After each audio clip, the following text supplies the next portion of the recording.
नमस्कार मंडळी, श्री स्वामी समर्थ. कधी कधी एखादं नातं समजून घ्यायला शब्दांची गरज नसते, फक्त एक नजरच पुरते, एक हात डोक्यावर ठेवणं पुरतं.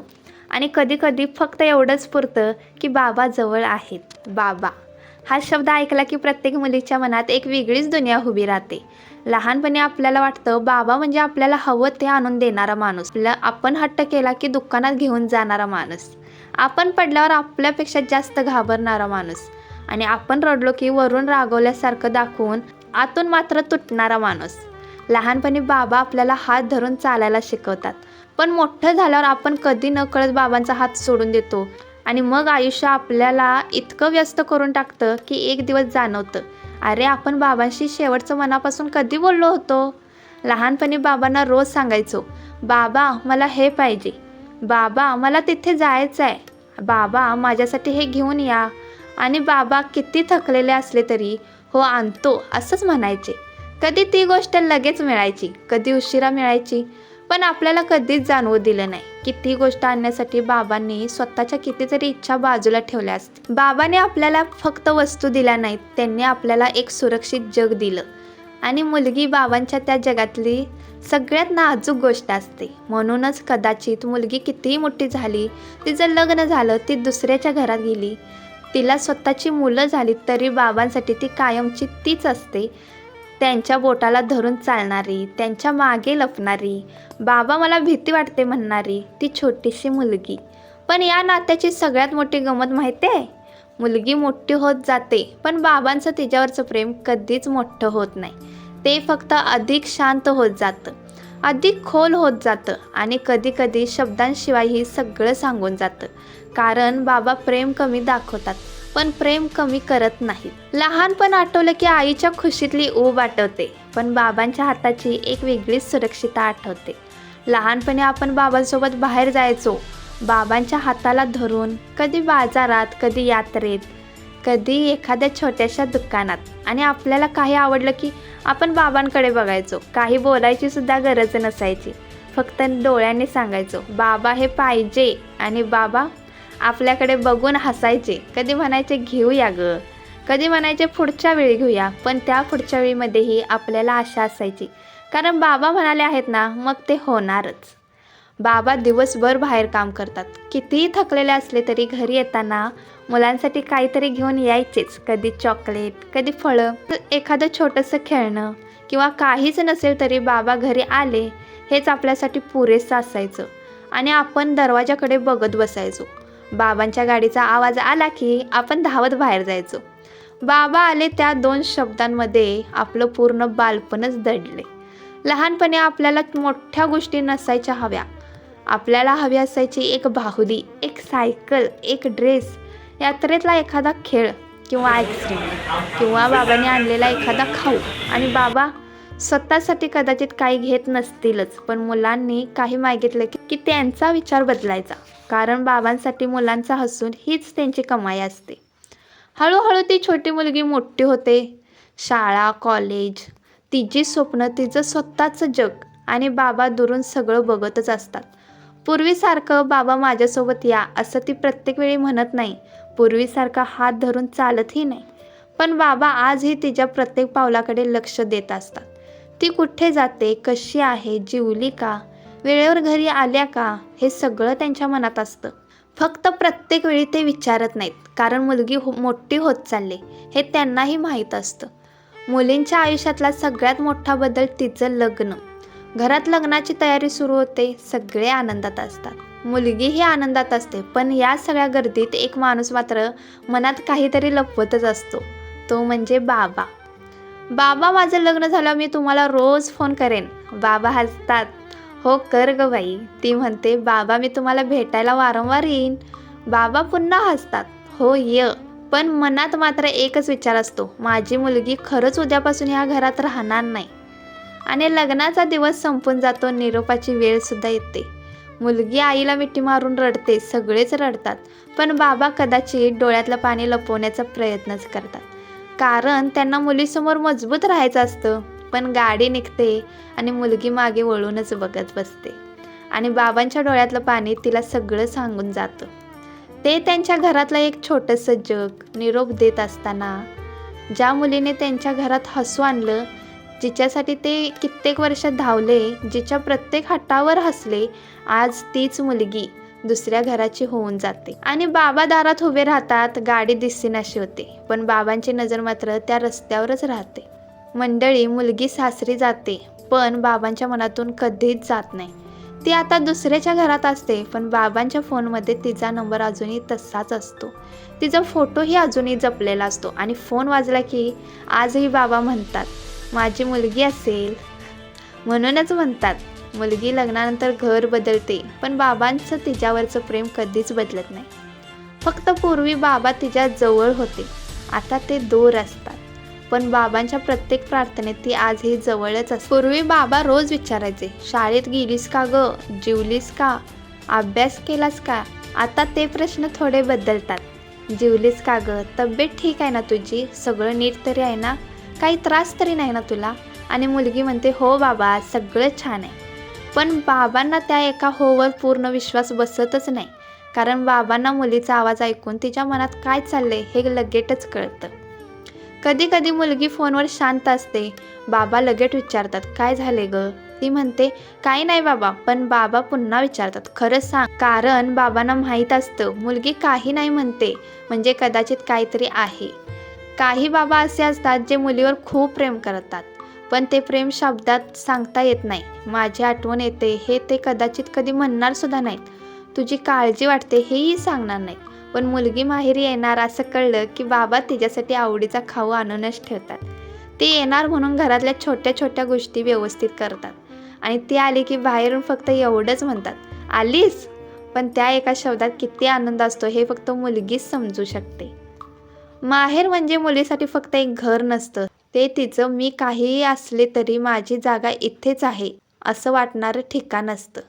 आणि बाबा मुलगी आली की त्यांच्या चेहऱ्यावरचा आनंद लपवताच येत नाही. ती किती दिवस राहणार आहे याचं गणित सुरू होताच, कधी आलीस, कधी जाणार. आणि मुलगी म्हणाली 2 दिवस राहणार आहे, तर बाबा म्हणतात, अजून 2 दिवस राहिले असतीस तर बरं झालं असतं. माहेरी आलेली मुलगी परत सासरी जाणार असते, आई 1000 गोष्टी बांधून देते, खायला, घरी बनवलेलं, कपडे, मुलांसाठी काहीतरी. आणि बाबा कदाचित काहीच बोलत नाहीत, फक्त बाहेरपर्यंत सोडायला येतात. गाडी निघते, मुलगी हात हलवते, बाबाही हात हलवतात. गाडी पुढे जाते आणि बाबा म्हणतात, काही क्षण तिथेच उभे राहतात, कारण मुलगी गेली की घर पुन्हा शांत होतं नाही. आज मोबाईल आहे, व्हिडिओ कॉल आहेत, दररोज बोलता येतं.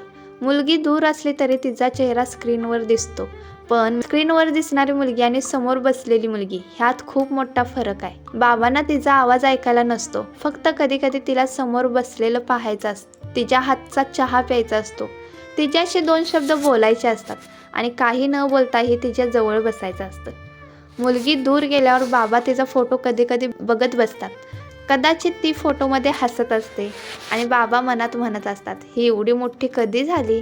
कालपर्यंत जिचा हात धरून ते चालत होते, आज ती स्वतःचं आयुष्य सांभाळते. कालपर्यंत बाबा मला हे पाहिजे म्हणणारी मुलगी आज स्वतःच्या मुलांसाठी वस्तू घेत आहे. वेळ किती पटकन निघून जातो नाही. आपण मोठे होताना आपल्याला वाटतं बाबा आपल्यासाठी हे करायलाच पाहिजे, पण आपण स्वतः मोठे झाल्यावर आपल्याला कळतं बाबाने काहीच करायला पाहिजे असं नव्हतं. ते सगळं त्यांनी प्रेमापोटीच केलं, आपल्या हट्टासाठीच केलं. स्वतःचा आराम सोडला आपल्या शिक्षणासाठी, किती कष्ट केले आपल्या लग्नासाठी, किती स्वप्न बाजूला ठेवली, आणि आपण सुखी असावं म्हणून. आज तुमचे बाबा तुमच्यासोबत असतील तर त्यांना फोन करा किंवा त्यांच्या जवळ जा आणि फक्त एवढंच म्हणा, बाबा तुम्ही माझ्यासाठी जे काही केलात ते माझ्यासाठी खूप मौल्यवान आहे. कदाचित बाबा म्हणतील त्यात काय एवढं, पण त्यांच्या डोळ्यात तुम्हाला उत्तर नक्कीच दिसेल. मुलगी कितीही मोठी झाली, कितीही दूर गेली, तिचं स्वतःचं घर जरी असलं तरी बाबांच्या मनात तिच्यासाठी एक छोटीशी जागा कायम तशीच राहते. ती जागा कोणालाही मिळत नाही, कारण मुलगी ही बाबांची फक्त मुलगी नसते, ती त्यांच्या आयुष्यातलं ते सुंदर स्वप्न असतं जे ते आयुष्यभर जपतात. आपण मुलींच्या लग्नापर्यंतची गोष्ट पाहिली, मुलगी मोठी झाली, तिचं लग्न झालं, पण आता एक काळ असा येतो जेव्हा मुलगी तिच्या आयुष्यात व्यस्त असते आणि बाबा हळूहळू वयस्कर होत जातात. लहानपणी आपल्याला बाबांचा हात मोठा वाटायचा, आपण त्या हातात आपला छोटासा हात ठेवायचो आणि निर्धास्त चालायचो. पण काळ बदलतो. एक दिवस तोच मजबूत वाटणारा हात थोडा थरथरायला लागतो. चालताना बाबांना आधाराची गरज भासते. जिन्यावर चढताना ते सावकाश चालतात आणि आपल्याला अचानक जाणवतं, अरे बाबा आता तर म्हातारे होत चाललेत. लहानपणी बाबा आपल्याला धरून चालायचे, आता कदाचित आपल्याला त्यांचा हात धरून चालावं लागतं. लहानपणी ते आपल्याला रस्ता पार करून द्यायचे, आता आपल्याला त्यांना रस्ता पार करून द्यायचा असतो. लहानपणी ते म्हणायचे, घाबरू नकोस मी आहे, आणि एक दिवस आपल्याला म्हणावंसं वाटतं, बाबा तुम्ही काळजी करू नका, मी आहे. आपण आपल्या संसारात व्यस्त होतो, मुलं, घर, कामं, जबाबदाऱ्या, आणि त्यात दिवस कधी संपतो हे कळतही नाही. बाबांचा फोनही येतो, आपण म्हणतो बाबा नंतर बोलते, आता खूप कामं आहेत. बाबा म्हणतात हो ग कर कामं, फोन ठेवतात. पण आपल्याला माहीत नसतं, कदाचित बाबांनी फोन फक्त आपला आवाज ऐकण्यासाठीच केला असेल. त्यांना काही काम नसेल, त्यांना फक्त मुलीशी 2 मिनटं बोलायचंच असणार आहे. लहानपणी आपल्याला वाटायचं बाबांना आपण मोठं काहीतरी करून दाखवावं, मोठं घर, गाडी, खूप पैसे. पण बाबा म्हातारे झाल्यावर त्यांच्या अपेक्षा किती छोट्या असतात माहिती आहे? मुलगी सुखी असावी, तिची मुलं सुखी असावीत, ती वेळ मिळाला की फोन करावा, कधीतरी येऊन भेटावं, बस इतकंच. आणि बाबा तिच्यासाठी अजूनही काहीतरी जपून ठेवतात. हे घे ग, तुला आवडते ना, मुलगी म्हणते. बाबा माझ्यासाठी सगळं आहे. बाबा हसतात आणि म्हणतात, माहिती आहे मला हे तुझ्याकडे सगळं आहे. आणि त्या एका वाक्यात त्यांचं पूर्ण आयुष्य दडलेलं असतं. कारण मुलगी मोठी झाली म्हणून बाबांचं देणं थांबतच नाही. मुलगी बाबांच्या घरी जाते, बाबा खुर्चीत बसलेले असतात. पूर्वीसारखं उत्साहाने उठतही नाही, हळूहळू उठतात. मुलगी म्हणते, बाबा तुम्ही बसा, मी येते. आणि त्या क्षणी तिला आठवतं, लहानपणी बाबा तिला म्हणायचे, तू बस ग, मी आणतो. आज भूमिका बदललेली असते. बाबांना हे बदल जाणवतात, पण ते काही बोलत नाहीत. कारण बाबांना आयुष्यभर मुलांसाठी मजबूत राहायची सवयच लागलेली असते. त्यांच्या डोळ्यात पाणी आलं तरी ते चेहरा दुसरीकडे वळवतात आणि दुःख झालं तरी काही नाही म्हणत. मुलीची आठवण आली तरी फोन करायला कधी कधी संकोचच करतात. कारण त्यांना वाटतं, माझ्या मुलीचा तिचा संसार आहे, मी तिला त्रास कशाला देऊ. तुमच्या बाबांना तुमच्या वेळेची गरज आहे, तुमच्या पैशाची नाही, तुमच्या मोठ्या भेटवस्तूचीही नाही. तुमची थोडीशी साथ, एक फोन, एक भेट, आणि बाबा तुम्ही कसे आहात इतकं विचारणंही त्यांच्यासाठी खूप मोठं आहे. कधीतरी आपण बाबांचा नंबर मोबाईलमध्ये शोधतो आणि फोन करण्याआधीच आपल्याला जाणवतो, तो नंबर आता फक्त फोनमध्येच आहे, पलीकडे बाबांचा आवाज नाही. तेव्हा आपण कितीही फोन केला तरी हो ग बोल हा आवाज परत येतच नाही. म्हणून ज्यांचं प्रेम आज आपल्या हातात आहे त्यांना उद्यावर सोडू नका. बाबा म्हातारे होतात, त्यांची चाल सावकाश होते, त्यांच्या केसांचा रंगही बदलतो, त्यांच्या हातातली ताकदही कमी होते. पण मुलीसाठी त्यांच्या मनातलं प्रेम कधीच म्हातारं होत नाही. मुलगी कितीही मोठी झाली तरी, तिचं वय कितीही झालं तरी, बाबांच्या मनात ती कायम माझी छोटी मुलगी. कदाचित बाबांच्या आयुष्यातील सर्वात सुंदर गोष्ट हीच असते. मुलगी मोठी होते पण बाबांचं तिच्यावरचं प्रेम कधीच मोठं होत नाही. आपण लहान असताना बाबांनी आपल्यासाठी काय केलं ह्याची आपल्याला फारशी जाणीव नसते. आपल्याला फक्त एवढंच माहीत असतं, बाबा आहेत म्हणजे सगळं आहे. पण जसं जसं आपण मोठे होतो तसं तसं बाबांच्या त्या छोट्या छोट्या गोष्टीचा अर्थ समजू लागतो. लहानपणी बाबा घरी उशिरा यायचे, आपण रागवायचो, बाबा एवढा उशीर का केलात. पण आज आपण स्वतः काम करून घरी परततो तेव्हा कळतं, बाबा उशिरा यायचे कारण त्यांना थकूनही आपल्यासाठी कमवायचंच होतं. लहानपणी बाबा म्हणायचे, हे आत्ता घेऊ नकोस. आपल्याला वाटायचं बाबा आपली इच्छा पूर्ण करत नाहीत. पण आज आपल्या स्वतःच्या संसारात एखादी गोष्ट घ्यायची असली आणि बजेट जुळत नसेल तेव्हा कळतं, बाबाने आपल्याला प्रत्येक गोष्ट का दिली नाही, आणि तरीही आपल्याला कधीच कमतरता जाणवूही दिली नाही. कितीतरी बाबा असे असतात ज्यांच्या कपड्यांपेक्षा मुलांच्या कपड्यांना महत्त्व असतं. स्वतःच्या चपला जुन्या झाल्या तरी पण मुलीला नवीन चप्पल हवी असते तरी ती आणली जाते. स्वतःचा फोन जुना असला तरी चालतो, पण मुलीच्या शिक्षणासाठी नवीन वस्तू लागली तर ती लगेच घेतली जाते. स्वतःसाठी एखादी इच्छा नंतर घेऊ म्हणून पुढे ढकलली जाते, पण मुलगीची इच्छा आधी तिचं, हेच बाबाचं गणित असतं. जेव्हा ती स्वतः आई होते, जेव्हा तिच्या मुलाने एखादी गोष्ट मागितली आणि ती स्वतःच्या गरजेपेक्षा मुलाची गरज आधी पूर्ण करते तेव्हा तिला अचानक बाबाची आठवण येते. ती मनात म्हणते, बाबा तुम्हीही माझ्यासाठी असंच करत होतात ना. आणि त्या क्षणी बाबांचं प्रेम नव्याने समजतं. आपण आईला फोन करतो, बाबांना नाही. आईशी तासभर बोलतो, बाबांशी 2 मिनिट. आईला आपली प्रत्येक गोष्ट सांगतो, बाबांना म्हणतो काही नाही बाबा, सगळं ठीक आहे. ह्याचं कारण माहिती आहे तुम्हाला? कारण आपल्याला वाटतं बाबांना काय सांगायचं, पण बाबांना कदाचित सगळं जाणून घ्यायचं नसतं. त्यांना फक्त आपला आवाज ऐकायचा असतो. आज बाबांना फोन करा काही कारण नसताना आणि म्हणा, बाबा काय करताय? हे कदाचित म्हणतील काही नाही ग. मग पुन्हा विचारा, जेवल्यासा काय बाबा? आणि 2 मिनिट त्यांच्याशीच बोला. कदाचित तो फोन तुमच्यासाठी फक्त 2 मिनिटाचा असेल, पण बाबांसाठी तो पूर्ण दिवसाचा आनंदच असेल.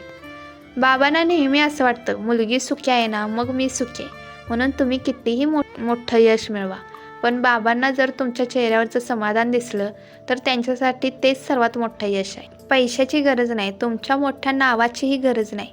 त्यांना फक्त माझी मुलगी आनंदात आहे हेच ऐकायला हवं असतं. बाबा आणि मुलीचं नातं हे विचित्र सुंदर नातं आहे. लहानपणी मुलगी बाबांचा हात धरते, मोठी झाल्यावर बाबा तिच्यासाठी प्रार्थना करतात आणि बाबा म्हातारे झाल्यावर मुलगी पुन्हा बाबांचा हात धरते. फक्त यावेळी भूमिका बदललेली असते, पण प्रेम ते मात्र अगदी तसंच असतं. बाबाने आपल्याला चालायला शिकवलं, आता वेळ आली आहे त्यांच्या सोबत चालण्याची. कालपर्यंत बाबा आपल्याला शाळेत सोडायला यायचे, आज आपण आपल्या मुलांना शाळेत सोडतो. कालपर्यंत बाबा आपल्याला सायकल शिकवायचे, आज आपण आपल्या मुलाला सायकल शिकवतो. कालपर्यंत बाबा आपल्याला म्हणायचे, पडलीस तर घाबरू नकोस मी आहे, आणि आज आपल्याला बाबांना सांगावंसं वाटतं, बाबा तुम्ही पडू नका मी आहे. आणि म्हणूनच जर तुमचे बाबा आज तुमच्यासोबत असतील तर त्यांच्यासाठी वेळ काढा, त्यांना भेटा, त्यांच्या शेजारी बसून 10 मिनिट का असेना पण त्यांच्याशी बोला. त्यांच्या हातावर हात ठेवा आणि म्हणा, बाबा मी आहे. कारण कदाचित त्यांना आज यापेक्षा मोठी भेटवस्तू नको असेल. तर हा भाग ऐकताना डोळ्यात पाणी आलं तर येऊ द्या, कारण बाबांची आठवण येणं ही कमजोरी नाही, ती आपल्या नात्याची खूण आहे. त्यांनी दिलेला पहिला हात, पहिली सायकल, पहिल्यांदा केलेलं कौतुकाचे शब्द आपल्या मनात कुठेतरी जिवंत असतं. माणूस जातो पण त्यांचं प्रेम जात नाही. तिच्या मनात बाबांसाठी एक कोपरा कायम तसाच असतो. ती कितीही मजबूत असली, कितीही जबाबदाऱ्या सांभाळत असली आणि कितीही मोठी झाली असली तरी कुठेतरी आतली ती छोटी मुलगी जागीच असते. तिला अजूनही वाटतं, बाबा आहेत ना, मग मला काही होणार नाही. मुलगी कितीही मोठी झाली, तिची मुलं झालीत, ही माझी ती छोटी मुलगीच आहे, जिच्यासाठी त्यांनी पहिल्यांदा छोटीशी वस्तू आणली होती, जिच्यासाठी त्यांनी पहिल्यांदा काळजी घेतली होती, जिच्या लग्नाच्या दिवशी डोळ्यातलं पाणी लपवलं होतं. म्हणूनच मुलीनं तुमच्या बाबांना गृहीत धरू नका, कारण आईचं प्रेम आपण रोज अनुभवतो, पण बाबांचं प्रेम कधी कधी आपल्याला खूप उशिरा समजतं. त्यांना किती त्याग केलाय, किती इच्छा सोडल्यात, किती वेळ त्रास लपवलाय हे कदाचित आपल्याला पूर्णपणे कधीच कळणार नाही, पण त्यांना एवढं नक्की जाणवू द्या, बाबा तुमचं माझ्या आयुष्यात असणं माझ्यासाठी खूप मोठी गोष्ट आहे. बाबा तुम्ही मला जगायला शिकवलत, माझ्यावर विश्वास ठेवायला शिकवलत, पडले तरी उठायला शिकवलत आणि सर्वात महत्त्वाचं माझ्यावर निस्वार्थ प्रेम करायला शिकवलत. बाबा तुम्ही आहात म्हणून मी आहे. आणि मुलगी कितीही मोठी झाली तरी बाबांसाठी ती कायम त्यांची छोटीशी मुलगीच असते. तर तुम्हाला हा भाग कसा वाटला हे नक्की कमेंट करून सांगा आणि मनाला स्पर्श करणाऱ्या गोष्टीमध्ये तुमचा कोणता विषय असावा हे कमेंटमध्ये नक्की सांगा.